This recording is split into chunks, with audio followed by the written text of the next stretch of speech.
La invasión de Rusia a Ucrania y todo lo demás que está sucediendo en la naturaleza, con la apostasía, con la pandemia, con los pequeños grupos que quieren tomar el poder en el mundo, ha venido tan concentrado en el tiempo que es imposible que alguien medianamente atento no llegue a pensar que hay un tronco común en todo esto. Y si miramos lo que Dios ha estado comunicando a través de los videntes hace más de 100 años, coincide como si fuera un guante. Dios ha comenzado el juicio de las naciones y está usando a la nación que había predicho para hacerlo. Aquí hablaremos sobre cómo es el juicio que Dios está realizando, por qué, cómo lo está haciendo y qué alternativa para cortar este proceso tuvimos y tenemos a nuestra disposición.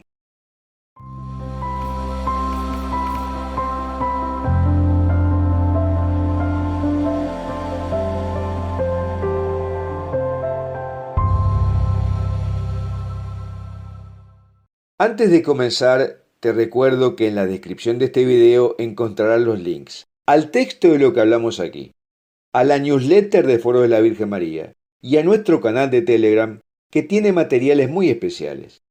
Y te recomendamos suscribirte a este canal haciendo clic en la campanita que dice todas, le des un me gusta a este video y lo compartas con tus amigos.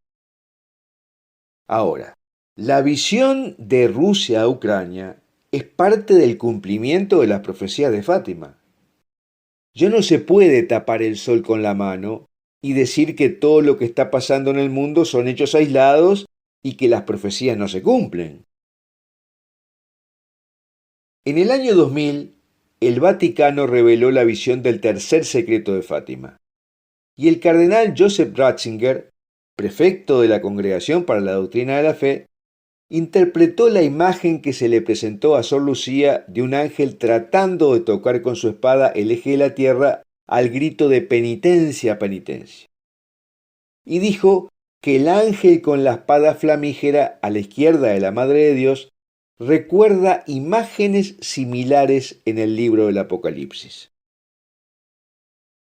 Sentenció: esto representa la amenaza del juicio que se cierne sobre el mundo.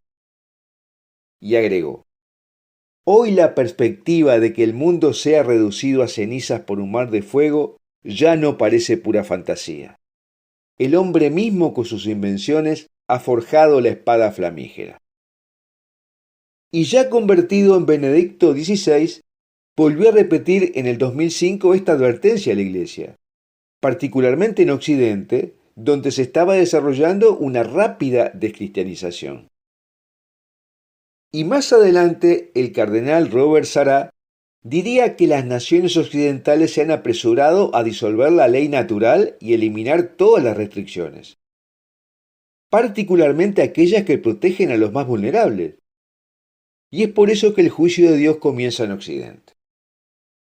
De modo que desde el punto de vista teológico, lo que estamos presenciando en Ucrania es la evidencia de la materialización del juicio de Dios.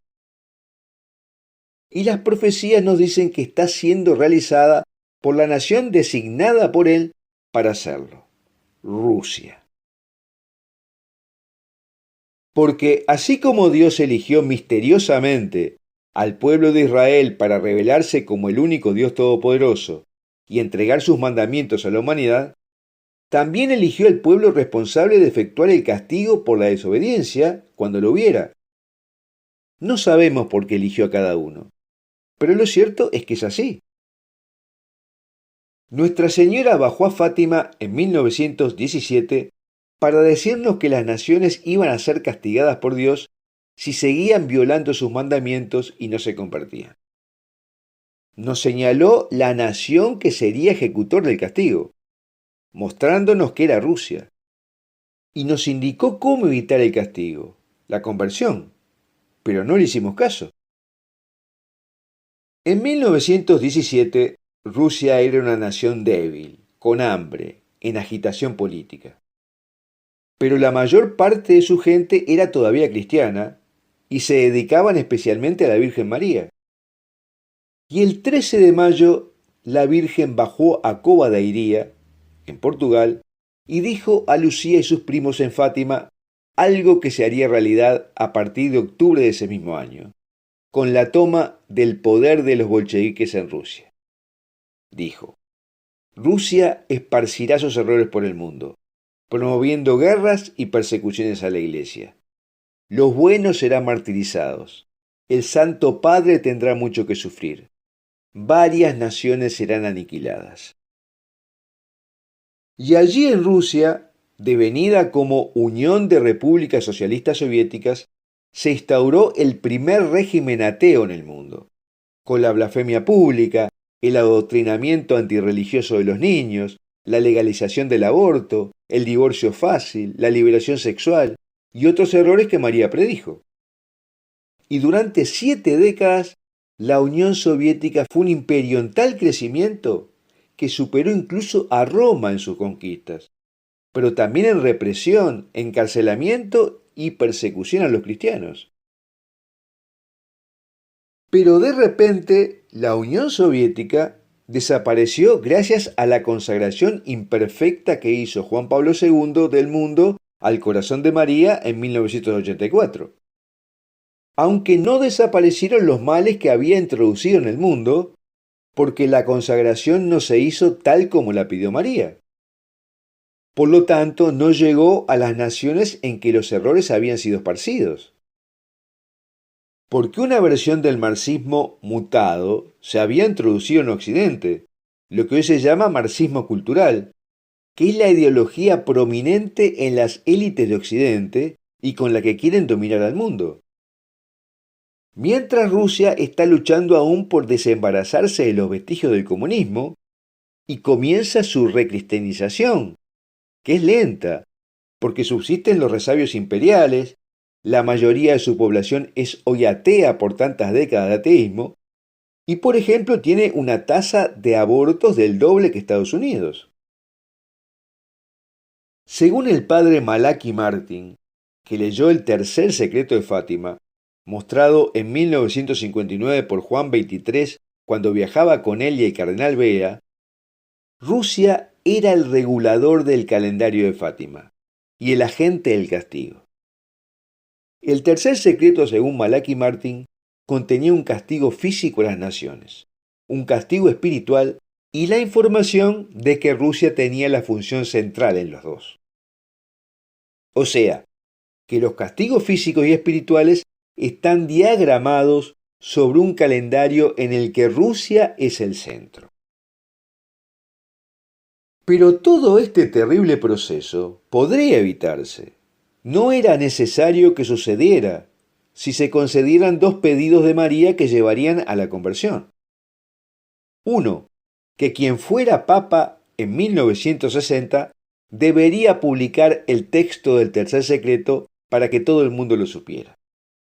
Y 2, que el entonces papa, con todos los obispos actuando colegiadamente, debía consagrar Rusia al Inmaculado Corazón de María. Estas 2 cosas no actuarían como un elemento mágico, sino que desencadenarían un proceso de conversión masivo. El castigo físico a las naciones involucraba, según Malachi Martin, catástrofes provocadas por el hombre naturales, en la tierra, en el agua y en la atmósfera, y entre las provocadas por el hombre están las guerras. Y también un castigo espiritual, mucho más aterrador y angustioso, especialmente para los católicos romanos, que las dificultades físicas, ya que consistía en la desaparición de la creencia religiosa, un periodo de infidelidad a la fe generalizada en muchos países, o sea, la apostasía. Este castigo ya lo estamos cursando, pero estamos negando que la apostasía dentro de la Iglesia y del mundo, las catástrofes naturales y la guerra, precisamente comenzada por el ejecutor del castigo, Rusia, sean consecuencia de que nos hemos alejado de Dios, estamos violando sus mandamientos y no reaccionamos, a pesar de todos los esfuerzos que está haciendo el cielo, enviando primero a su madre a la tierra, mucho más frecuentemente que en otras épocas, y ella le informa a los profetas, o sea, a los videntes para que difundan sus mensajes.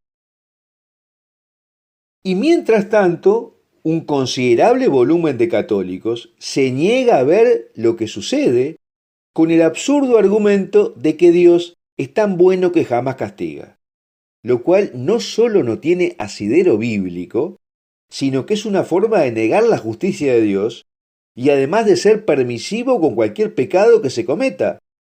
Porque total, si Dios no ejerce su justicia, todo está permitido. Pero lo extraordinario y confirmatorio del caso, de la guerra de Rusia contra Ucrania, es que Malachi Martin dice que el triunfo partiría de Ucrania.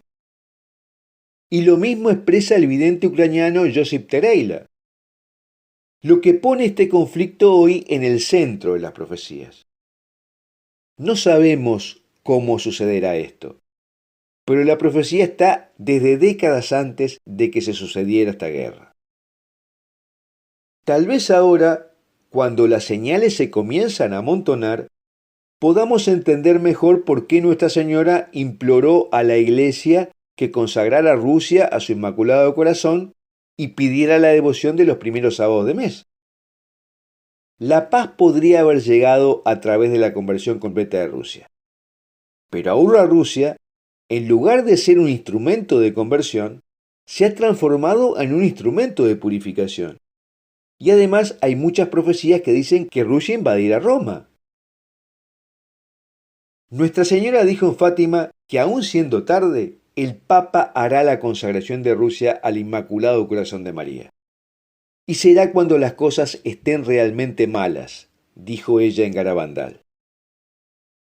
Pero también dijo en Medjugorje que Rusia llegará a glorificar más a Dios porque Occidente ha avanzado la civilización, pero sin Dios, y actúa como si fuera su propio creador.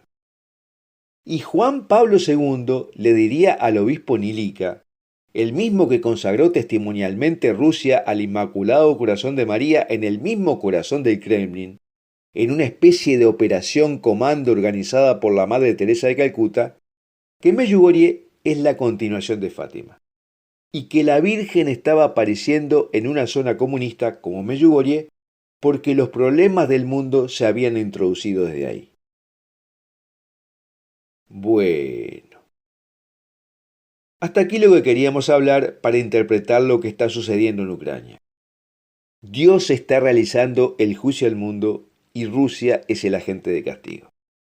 Y me gustaría preguntarte si los católicos que tú conoces se dan cuenta que lo que está sucediendo en el mundo y la Iglesia, más claramente desde que comenzó esta década, es el cumplimiento de las profecías o no.